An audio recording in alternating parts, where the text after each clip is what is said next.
예배 드릴 때마다 우리는 하나님의 임재 앞에서 그분의 엄정하심과 광휘와 그 장엄하심 앞에 빠져드는 그러한 시간인 줄 믿습니다. 이미 우리 찬양팀이 하나님 앞에 먼저 앞서 걸어 나갔고, 우리 장로님께서 기도하며 또 하나님 앞으로 걸어 나가셨습니다. 그 뒤를 따라 제가 말씀을 들고 하나님 앞으로 나아갑니다. 여기 계신 우리 모든 성도들께서 그 하나님 앞으로 저와 함께 따라가시기를 축원드립니다. 2018년 마지막 12월을 달리고 있고 2주밖에 남지 않은 짧은 시간, 그 시간을 살아갑니다. 시간이란 과연 무엇일까요? 하나님 앞에 우리는 시간이 두 가지로 이루어져 있음을 모두가 알고 있습니다. 크로노스의 시간과 카이로스의 시간이지요. 크로노스의 시간은 직선상에 과거와 현재와 미래를 향하여 달려가고 언젠가는 끝이 나는 시간입니다. 그러나 시간을 초월해 계신, 공간을 초월해 계신 하나님의 시간은 끝도 없고 시작도 없는 카이로스의 시간입니다. 그 하나님은 그 모든 것을 초월하시나 우리는 그 시간 안에 갇혀 있어서 언젠가 끝을 맞이하게 됩니다. 매년 연말이 되면 우리는 연초, 연말이라고 하는 크로노스의 시간 안에서 무언가 새로운 느낌들을 갖게 됩니다. 연초가 되면 무언가를 계획해야 하고 시작해야 된다는 느낌을 갖게 되고, 연말이 되면 금년 한 해는 어떻게 살았나 결산하고 계산해보고 우리를 돌아보는 시간이 되어지죠. 2018년에 우리 모두는 무엇을 결산해야 할까요? 두 가지 질문 정도가 가능하다고 생각합니다. 첫째는 나 자신을 위한 계획은 어떻게 결산이 되어지는가라는 것이고요. 또 하나는 내가 하나님을 위해서는 이 한 해 무엇을 하고 살았나, 이렇게 질문해야 합니다. 여기에 더해서 한 가지 더 결산해야 할 것이 있는데, 만약에 오늘 우리가 죽는다면, 오늘이 우리의 마지막 날이라면 우리는 하나님 앞에 서게 될 것이고, 그 하나님 앞에서 너는 나를 위해 무엇하고 살았니? 라고 물으면 그것에 관해서도 결산해야 될 줄로 믿습니다. 언젠가 그날은 올 것이고 우리는 그 앞에 서게 될 것입니다. 믿습니까? 그렇다면 하나님 앞에 서서 할 말을 준비해야 하지 않겠습니까? 저는 매주 드려지는 예배가 그것을 준비하는 시간이고 하나님 앞에 서는 연습을 하는 시간이다, 이렇게 생각합니다. 오늘 우리는 우리 스스로를 하나님 앞에 세워야 합니다. 그리고 하나님께서 그렇게 질문하실 때에 나는 무엇이라고 대답할 건가? 나는 무엇을 했다고 대답할 것인가? 준비하는 이 시간 되시기를 권고드립니다. 이렇게 질문을 하는 목회자로서, 목사로서 설교를 준비할 때마다 저는 제 자신에게 물을 수밖에 없습니다. 그럼 너는 무엇을 준비하니? 너는 무엇했니? 이렇게 물을 수밖에 없는 것. 그것이 목회자의 어려움이기도 하지만 목회자의 감사한 조건이기도 합니다. 왜냐하면 설교를 준비하기에 앞서 먼저 이 말씀 앞에 목회자가 서기 때문입니다. 주님이 묻습니다. 너는 무엇했니? 이렇게 대답할 수밖에 없었습니다. 하나님, 죄송합니다.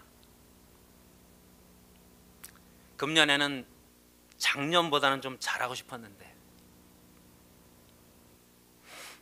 여전히 이렇게 못난 모습으로 서게 되네요. 죄송합니다. 그래서 저는 오늘도 제가 먼저 십자가 앞에 무릎을 꿇습니다. 보혈의 공로를 의지할 수밖에 없습니다. 은혜를 베풀어 주시는 주님의 보호자 앞으로 나아갑니다.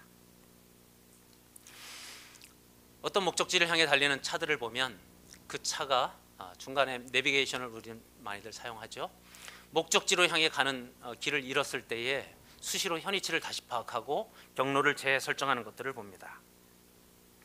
지난 한 해를 돌아보며 우리는 길을 잃었을 수도 있습니다. 또 목적지를 향해서 달려가다가 목적지가 어디인지 잃었을 수도 있습니다. 그러나 현위치를 다시 파악하고 목적지를 다시 파악하고 그리고 경로를 재설정해서 나아가야 합니다. 오늘 우리가 아버지 앞에 나와서 이 예배당에 나와서 예배 드릴 때에 그 목적지를 재설정하고 현위치를 다시 파악하고 또 경로를 재설정하는 그러한 시간이 되기를 소망합니다. 아버지 앞에 나아가서 아버지께 여쭈어보고 제가 길을 잃었습니다. 어디로 가야 합니까? 여쭈어보는 그러한 시간이 되기를 간절히 권고드립니다.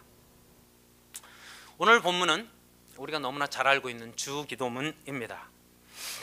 예수님께서 이 땅에서 공생애를 시작하실 때에 40일 동안 마귀에게 시험을 받으시고 마귀의 시험을 말씀으로 이기신 후에 공생애를 시작하실 때에 마태복음 4장 17절에 회개하라 천국이 가까이 왔느니라 말씀하시며 시작하시고 저에게 산상수훈이라고 말씀하시는 마태복음 5장 6장 7장을 주십니다. 어쩌면 산상수훈은 성경 중에 성경이요 성경의 핵심이다 이렇게 말할 수 있습니다. 기회가 되시면 산상수훈을 정말 샅샅이 훑어보시는 우리 성도들이 되시기를 권고드립니다.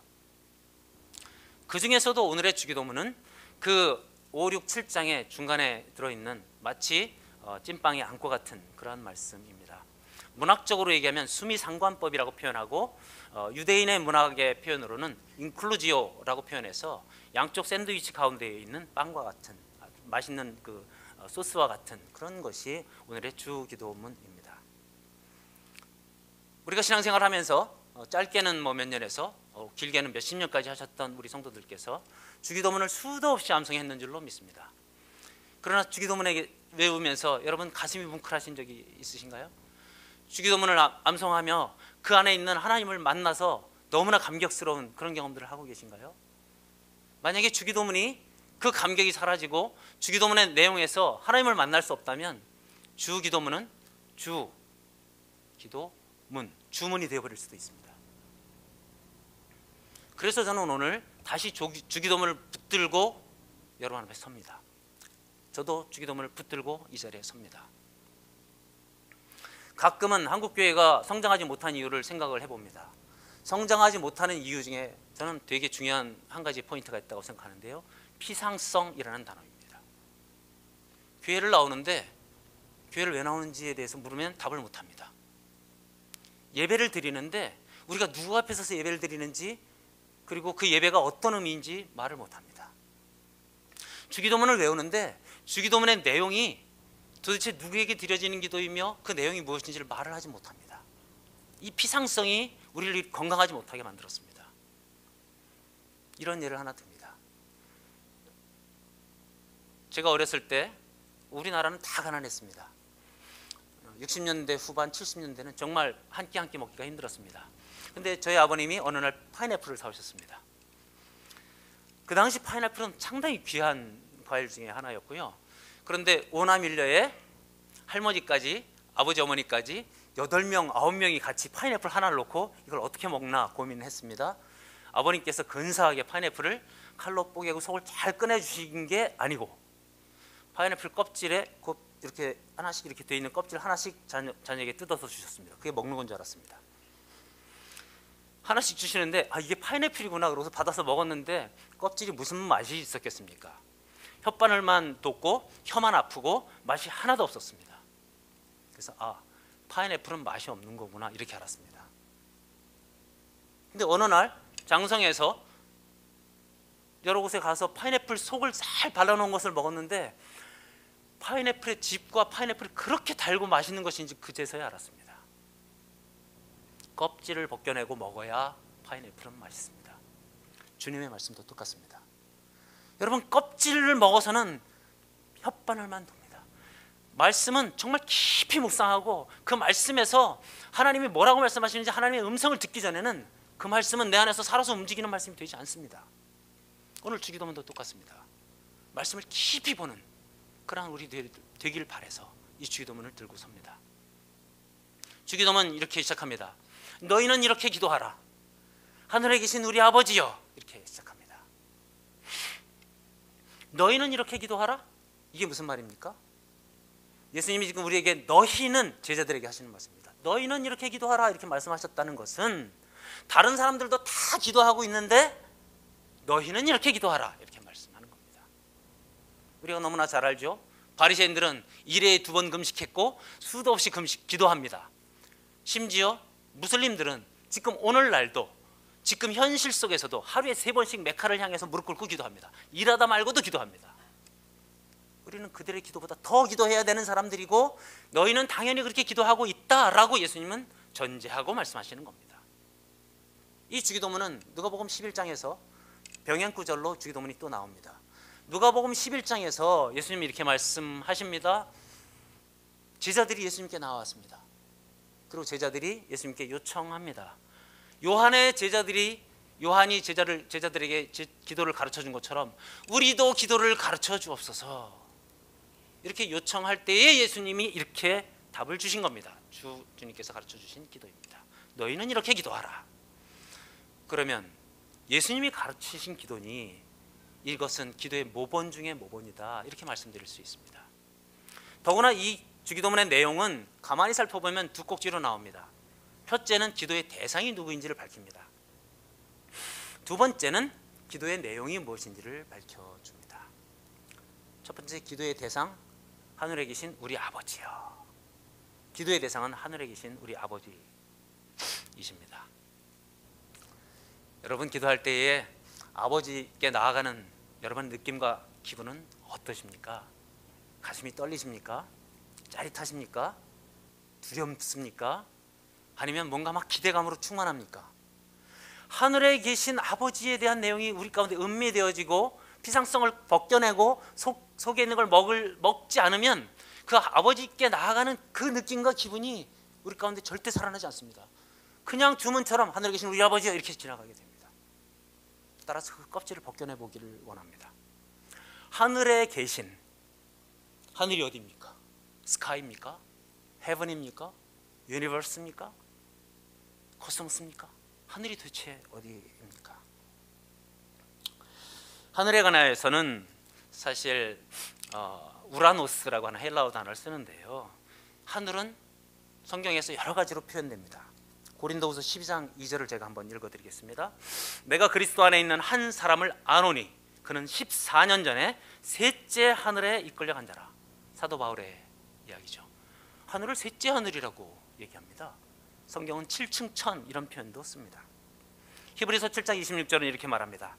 이러한 대제사장은 우리에게 합당하니 하늘보다 높이 드시니라. 하늘보다 높은 곳은 또 어디입니까? 천국은 어디입니까?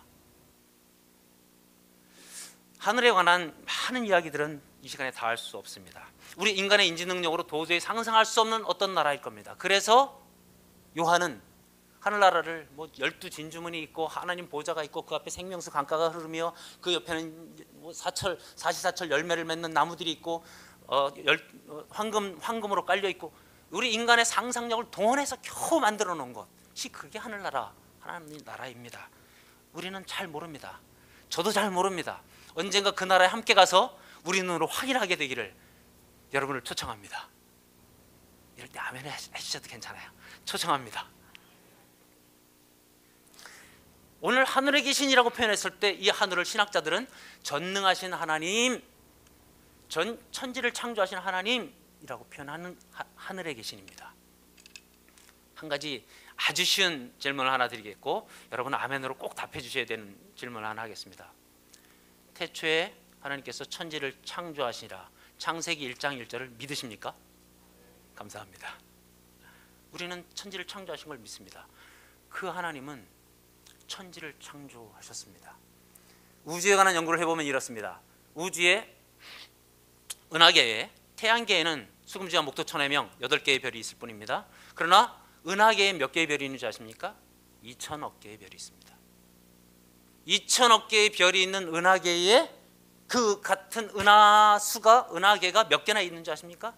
2천억 개가 있다고 합니다. 도저히 상상이 안 되는 이야기죠. 100억 광년의 지름을 가지고 있습니다. 은하는. 칼 세이건의 코스모스라는 책에 그런 내용들이 나오죠. 이렇게 엄청난 우주를 만드셨을 뿐만 아니라 마이크로하게 들어가면 우리의 몸속을 들여다봅니다. 우리의 몸은 분자와 원자로 쪼개지고 원자 속에 원자 핵이 있고 원자 옆에 전자가 돌고 있습니다. 우리 몸은 각종 케미칼, 화학물질로 이루어져 있습니다. 나트륨으로 이루어져 있고요, 인으로 이루어져 있고요, 인산으로 이루어져 있고 칼륨, 칼슘으로 이루어져 있습니다. 녹이면 성냥개비만한 이러한 화학물질들이 나옵니다. 어떻게 어떻게 우리 몸이 이 놀라운 화학작용으로 먹고 싸고 다 지금도 생명을 호흡하고 심장이 뛸까요? 이 모든 걸 하나님 만드신 걸 믿으십니까? 우리가 그 하나님께 나아가는 겁니다. 그러니 죽은 자도 살리시는 하나님, 우리의 무에서 흙에서 우리를 만드신 하나님, 우리가 그 하나님께 나아가는 겁니다. 그러니 얼마나 가슴 떨립니까? 몇 년 전에 미래창조부 과학부 장관이셨던 최양희 장관에게 제가 메시지를 보낼 일이 한 번 있었습니다. 그분은 이제 제가 비즈니스를 하는 사람이었기 때문에 지금도 저는 뭐 이렇게 비즈니스와 목회를 같이 합니다. 텐트 메이커 바울 같은 사역이죠. 베드로는 이제 풀타임 사역자라면 텐트 메이커는 저처럼 이렇게 양쪽을 다 하는, 천막을 깁는. 그런데 비즈니스를 제가 은행을 14년 다녔고 비즈니스를 6년간 했고 제가 벤처기업 임원을 6년 했는데 비즈니스를 할 때에 우연히 서울대 융합기술대학원장이었던 최양희 장관과 연결이 돼서 그분과 뭐 아주 친하진 않았어도 그래도 지인 사이로 지냈습니다. 어떤 모임에서 다시 한번 만나는데 되게 반갑더라고요. 그리고 비즈니스맨의 촉 감각으로는 장관하고 친한 것은 굉장히 뭔가 페이버가 있지 않겠습니까? 그래서 뭔가 좀 이루어 보려고 메시지를 보내기로 작정했습니다. 그 모임 끝나고 메시지를 보내는데 얼마나 어려웠을까요? 이분에게 장관님, 제가 비즈니스에 관해서 제안할 게 있는데 한번 만나십시다 이렇게 말하면 무례하게 느끼지 않겠습니까? 그리고 그렇게 아니고 편안하게 장관님 만나서 반갑습니다. 장관님의 건강을 기원합니다. 이렇게 끝나면 제가 뭐하러 메시지 보내겠습니까? 비즈니스맨으로서. 그러니까 제 속내를 드러낼 수도 없고 속내를 안 드러내면 다시는 연락이 안 될 수도 있으니 얼마나 고민하겠습니까? 대한민국의 장관도 그가 가진 권력을 생각하면 우리가 메시지를 보낼 때 아주 고민하며 보내게 됩니다. 하나님께 나아갑니다. 여러분 뭘 기도하시겠습니까? 하나님 밥 주세요. 하나님 돈 주세요. 하나님 합격하게 해주세요. 하나님 승진하게 해주세요. 이거 기도하겠습니까? 좀 유치하지 않습니까? 천지를 만드신 하나님께 기도할 때 좀 더 멋진 거 기도해 보지 않겠습니까? 하늘이 임하게, 하나님 나라가 임하게 해주십시오. 하나님의 뜻이 이 땅 가운데 이루어지게 하여 주십시오. 하나님이 거룩하게 되기를 원합니다. 이렇게 기도하지 않겠습니까? 이게 예수님이 가르쳐 주신 기도입니다. 거창한 기도를 좀 했으면 좋겠습니다. 우리는 창조주 하나님께 기도합니다. 첫 번째로는. 두 번째로는 아버지께 기도합니다. 한번 따라해 주시겠습니까? 아버지께 기도하자. 기도는 아버지 앞으로 나가는 행위입니다. 근데 그 아버지는 어떤 아버지입니까? 좋으신 아버지입니다. 유대인들은 하나님을 감히 아빠, 아버지라고 부를 수 없었습니다. 그런데 예수님께서 유대인이었던 그들에게, 그 제자들에게, 유대 땅을 살고 있는 그들에게 하나님을 아버지라고 표현하시며 아버지께 기도하라 이렇게 말씀하시는 거예요. 아빠. 여러분의 아빠는 좋은 아빠십니까? 다른 종교들은 신과 거래를 합니다. 바알과 아세라, 이게 무슨 신입니까? 농사의 신입니다. 제사를 드리고 제물을 드리면 그 신은 비를 내리고 풍년을 받게 하는, 그게 뭡니까? 신을 조작하는 행위죠. 제물 드리면 너는 나에게 그걸 줘야 돼. 이건 신이 아닙니다. 그래서 성경은 너희가 땔감으로 쓰던 나무 그 조각 갖고 목상을 만들어 놓고 그게 내 신이다 말하는구나. 너희가 집 짓는 데 쓰던 기초석 돌덩어리를 쪼개놓고 그것 가지고서 이게 내 신이구나 말하는구나. 이 땅에 살아계신 하나님은 한 분이신 것을 믿습니다. 그 하나님을 우리는 아빠라고 부릅니다. 탕자의 비유, 누가복음 15장에 그 아빠의 여러 가지 모습이 나옵니다. 나중에 기회가 되시면 렘브란트의 탕자의 귀환이라는 책을 한번 그림을 한번 보십시오. 그 귀환에 보면 완전히 허름하고 막 누더기가 되고 진짜 때 찌든 그가 슬리퍼를 끌고 가다 마지막에 슬리퍼도 벗겨져서 맨발로 아버지 앞에 무릎 꿇고 있는 모습이 나타납니다. 그때 그 아버지는 아주 좋은 옷을 입었음에도 불구하고 그 냄새나는 아이를 덥석 끌어안고 있는 모습을 봅니다. 그 그림의 아버지는 어떤 아버지입니까? 자식이 돌아오기도 전에 이미 용서하신 아버지, 자식이 돌아오기도 전에 문 밖에 나가서 기다리시는 아버지, 오래 참으시고 관용하시고 관대하시고 품이 크시고 아량이 넓으신 아버지, 사랑의 아버지입니다. 오늘 우리는 이런 아버지께로 나아갑니다. 허점 많고 결점 많고 여전히 무지하고 여전히 죄에 빠져 있고 때에 쩔어 있고 오염되어 있고 이기적이고 탐욕 가운데 있는 우리들을 못났다고 때리지 아니하시고 못났다고 탓하지 아니하시고 여전히 안아주시는 아버지, 그 아버지께로 나아가는 겁니다.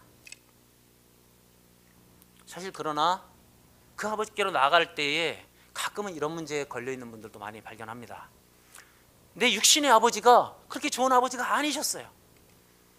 그 때문에 내가 이 좋은 아버지를 상상하는데 방해가 되는 그런 경우도 있습니다.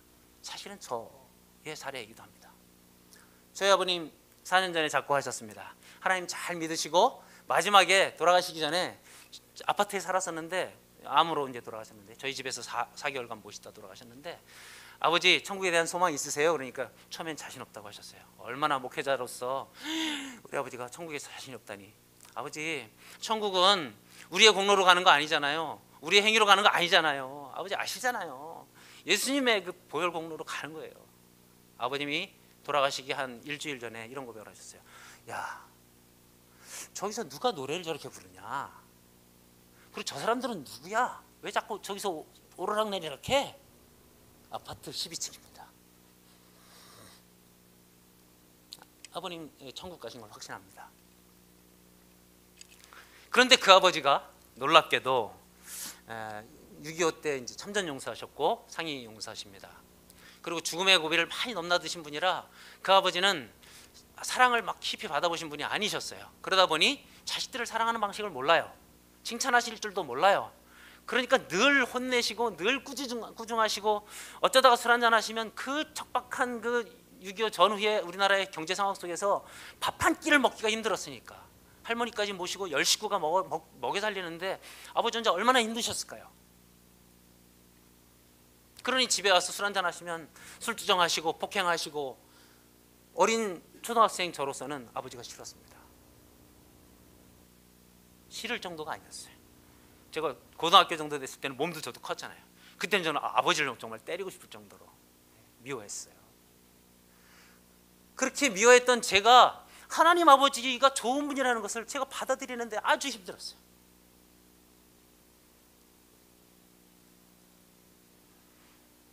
그런데 이런 말씀을 준비할 때 제가 그 아버지를 떠올리면서 이 아버지, 좋은 아버지가 상상이 안 되니 하나님께 기도했어요. 하나님, 좋은 아버지가 어떤 분인지를 제 마음속에 좀 새겨주십시오. 그때 하나님께서 하신 일은 제게 아버지의 웃는 얼굴을 떠올려 주셨어요. 아버지가 환히 웃으시면서 제 앞에 있었어요. 제가 잊고 있었던 아버지의 웃는 얼굴이 떠올랐어요. 너무 감사했어요. 그러면서 제가 이걸 한번 떨쳐보려고 애를 썼어요. 웃는 얼굴 말고 아버지의 화난 얼굴도 한번 떠올려보자. 근데 놀랍게도 아버지께서 하나님께서 저희 아버지의 화난 얼굴을 제 머릿속에서 지워주신 것 같아요. 아버지의 화난 얼굴이 안 떠올라요. 아무리 떠올리려고 해도 안 떠올라요. 신비했어요. 계속 아버지의 웃는 얼굴만 떠올랐어요. 그런 아버지, 그 좋은 아버지를 하나님께서 기억하게 하시고 제 나쁜 아버지와 저는 그날 그걸로 화해했습니다. 여러분, 우리가 아버지께 나아가는 것은 그런 겁니다. 그렇게 좋은 아버지, 그 좋은 아버지께 기도하는 겁니다. 현실적인 상상을 한번 해보면 이렇습니다. 여러분 자녀를 키우시죠? 3살, 4살, 5살짜리 아이가 잠에서 깨서 막 눈곱 막 끼고 지저분하고 머리 막 꾸깃꾸깃 돼 있는데 아빠 그러고 뛰어들어요. 그럼 여러분 이 녀석 씻고 와 이렇게 얘기합니까? 그냥 끄라는 거죠. 아, 이 새끼 눈곱도 예뻐, 눈곱도 띄워줘, 이런 거잖아요. 그런 아버지. 3발 자전거 타던 아이가 2발 자전거에 성공했어요. 막 땀을 삐질삐질 흘며 뛰어서 아빠 나 2발 자전거 탔어 그랬을 때 얘가 땀에 쩔었건 말건 땀 닦아주면서 그냥 끌어안아주는 아버지. 심지어는 우리들이 성장해서 사회에서 좌절하고 실패하고 막 절망 가운데 빠져서 어깨가 축 처졌을 때 괜찮다 녀석아 그래서 어깨 두들겨주는 아버지. 수고 많았다, 여기까지 오느라고 애썼다 말씀해 주시는 그 좋으신 아버지, 그 아버지께로 가는 겁니다.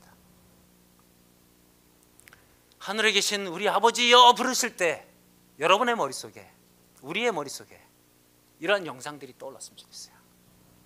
탕자의 아버지, 등 두들겨 주시는 아버지, 눈곱 띄워주는 아버지, 천지를 창조하신 그 크신 아버지, 그 아버지를 기억하며 하나님 앞에 나아가기를 주님의 이름으로 축원합니다. 아버지 앞에 갔습니다. 이제 무슨 기도를 하시겠습니까?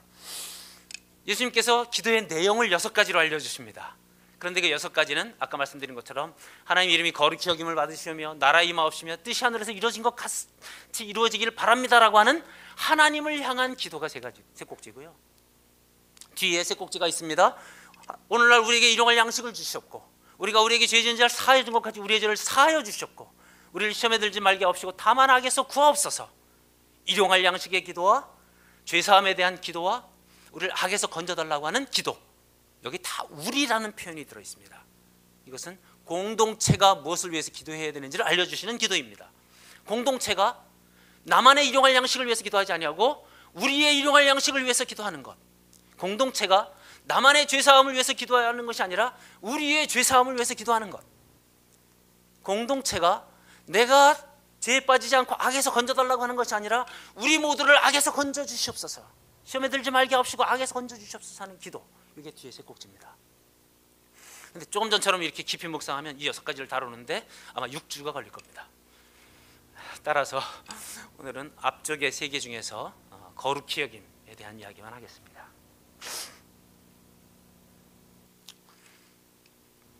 아버지의 이름이 거룩히 여김을 받으시오며, 아버지의 이름이 거룩히 여김을 받으시오며, 하나님의 이름도 굉장히 다양한 것들이 많습니다. 그 얘기는 하지 않겠습니다. 거룩에 대한 이야기만 하겠습니다. 거룩은 히브리어로는 카도시, 헬라어로는 하기오스라는 단어를 씁니다.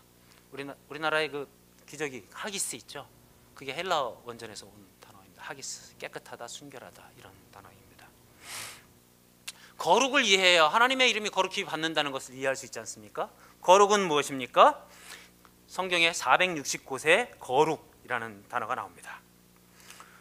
이 말씀들은 주로 제사, 제사장, 죄스슴과 연결되어 있습니다. 레위기, 민수기에 주로 나옵니다. 어떤 일이 벌어집니까? 하나님 앞에 제물이 옵니다. 그러면 제사장은 이 제물을 어떻게 합니까? 칼로. 무슨 일이 벌어집니까? 피 냄새가 튀고 피가 낭자합니다. 그리고 그 속에서 우리가 죽어야 할 것을 대신 제물이 죽음으로 우리는 죄에서 분리되어서 거룩함으로 나아갑니다. 이것이 제사에 대한 이야기입니다. 따라서 거룩은 죄와의 분리입니다. 성결입니다. 정결입니다. 하나님은 거룩하신 분이십니다. 그래서 우리에게 내가 거룩하니 너희도 거룩하라 말씀하십니다. 하나님은 죄에 오염되어 있는 자들을 보지 못하십니다. 성경은 이렇게 말합니다. 출애굽기 19장 21절을 읽어드리겠습니다. 여호와에게 가까이 하는 제사장들에게 그 몸을 성결히 하게 하라. 제사장들이여 그 몸을 성결히 하게 하라. 그렇지 않으면 나 여호와가 칠까 하노라. 제사장들에게 요구하는 것입니다. 성결하라. 그러면 그렇지 않으면 내가 너희를 칠 것이다. 우리 여기 와 있는 우리 모두를 하나님 제사장으로 부르셨습니다. 믿습니까? 제사장들이여 성결히 하라, 거룩하라. 그러지 않으면 여호와가 칠까 하더라. 그래서 옛날 제사장들은 다리에 방울을 메고 지성소의 속죄일에 들어갔죠. 죽으면 어떻게 했습니까? 끈으로 끌어내렸습니다. 방울 소리가 들리지 않으면 끌어냈습니다. 구약에서 하나님은 이스라엘 백성을 거룩한 백성으로 삼으셨습니다. 그래서 그 거룩한 백성이 하나님의 거룩을 드러내도록 임무를 주셨습니다. 하나님의 선택하심은 이유가 있습니다. 거룩을 드러내도록. 구약에서는 이스라엘 백성을 거룩을 드러내는 백성으로 삼으셨습니다. 신약에서는 누구를 거룩을 드러내는 사람들로 삼으십니까? 우리들입니다. 베드로서 2장 9절은 이렇게 말합니다. 너희는 택하신 족속이요 왕같은 제사장들이요 거룩한 나라요 하나님의 소유된 백성이니. 우리가 누구라고요? 왕같은 제사장이라고 표현했습니다. 거룩한 나라라고 표현했습니다. 우리를 통해서 신약에서는 우리를 통해서 하나님의 거룩을 드러내시기를 원하십니다. 믿으십니까? 거룩의 사명은 구약에서는 이스라엘 백성이었으나 이제 신약에서는 우리들입니다. 거룩을 드러내야 되는 사명이 있습니다. 어떻게 하시겠습니까? 현실 속에 우리는 어떻습니까? 현실 속에서 하나님의 이름은 한국에선 땅에 떨어졌습니다.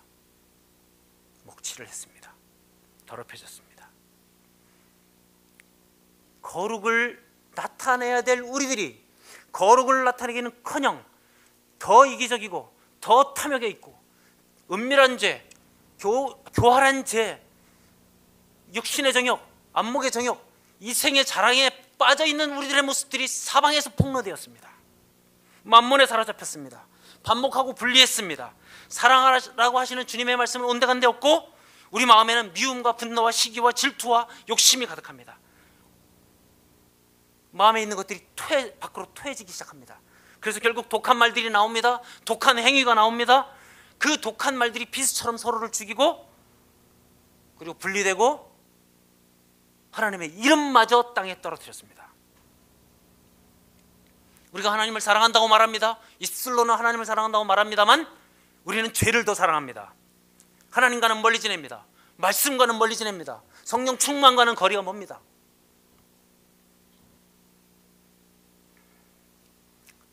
그러나 하나님의 이름이 다시 거룩하게 되기를 원합니다. 그것은 진실입니다. 우리가 그렇게 살고 있지만 우리 여기 새로운 샘물길 교회에 우리 성도들은 하나님의 이름이 거룩히 여김을 받기를 원하고 있습니다. 저는 그걸 믿습니다. 아멘이십니까? 비록 이렇게 살지라도 우리의 마음은 하나님의 이름이 거룩히 여김을 받기를 원합니다. 그러면 이제 우리의 고백은 이런 겁니다. 어찌할꼬? 어찌할 겁니다. 사도 바울이 오호라 나는 공고한 자로다. 누가 이 사망의 모에서 나를 건져내랴.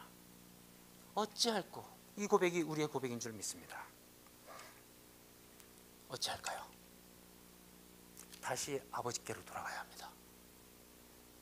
좌우, 진보, 보수, 온갖 것들, 개혁, 온갖 것들을 얘기하는데요. 우리는 좌도 아니고 우도 아니고 진보도 아니고 보수도 아니고 우리는 하나님 상입니다. 상. 모든 것을 하나님의 기준에 맞춰서 판단해야 됩니다. 내가 지금 하고 있는 말이, 내가 지금 하고 있는 행위가, 내가 지금 하고 있는 선택이 하나님의 뜻에 합한가? 하나님의 기준에 옳은가? 이것을 물어야 합니다. 그렇기 때문에 하늘에 계신 우리 아버지 앞으로 다시 돌아가는 이 기도의 자리로 돌아가는 것이 오늘 필요하고 하나님께 그것을 여쭤보는 기도의 자리로 돌아가야만 하는 줄 믿습니다. 그래서 결국 하나님의 이름이 거룩히 여김을 받으시옵소서라는 기도는 우리의 무력함을 확인하는 기도입니다. 우리가 할 수 있는 게 없습니다. 우리는 무력합니다. 하나님의 이름을 거룩히 여기기는커녕 내 자신의 거룩을 도저히 해낼 수 없는 자들임을 하나님 앞에 고백하게 됩니다. 우리가 겸손하게 됩니다. 주여 나는 죄인이로소이다. 성령님 와서 우리를 도와주옵소서. 그 보혈로 씻어 주옵소서. 십자가로 다시 한번 나가겠사오니 그 십자가의 보혈로 우리를 씻어 주시옵소서. 그렇게 기도할 수밖에 없는 자들임을 고백하게 됩니다. 성령 없으면 아무런 방법도 아무런 소망도 없습니다. 우리는 자만할 수 있는 자들이 아닙니다. 겸손할 수밖에 없는 자들입니다. 거룩은 하나님의 성품에 참여하는 우리 제자들의 특권이며 제자들의 의무이고 궁극적인 목적지입니다. 그 거룩을 어떻게 이룰까요? 하나님 앞에 나아가서 어떻게 이룰까요? 거룩은 말씀 안에서 이루어집니다. 에베소서 5장 26절은 이렇게 말합니다. 이는 곧 물로 씻어 말씀으로 깨끗하게 하사 거룩하게 하시고, 물로 씻어 말씀으로 깨끗하게 하사. 우리는 말씀으로 깨끗하게 하는 수밖에 없는 자들입니다.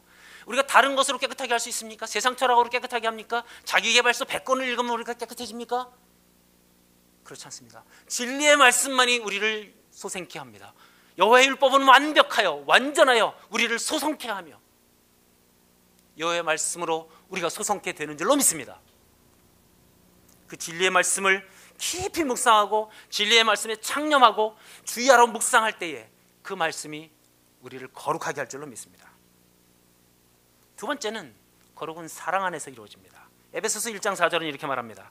창세전에 그리스도 안에서 우리를 택하사 우리로 그 사랑 안에서 거룩하고 흠이 없게 하시려고. 하나님의 사랑, 십자가의 사랑이 우리를 거룩하게 합니다.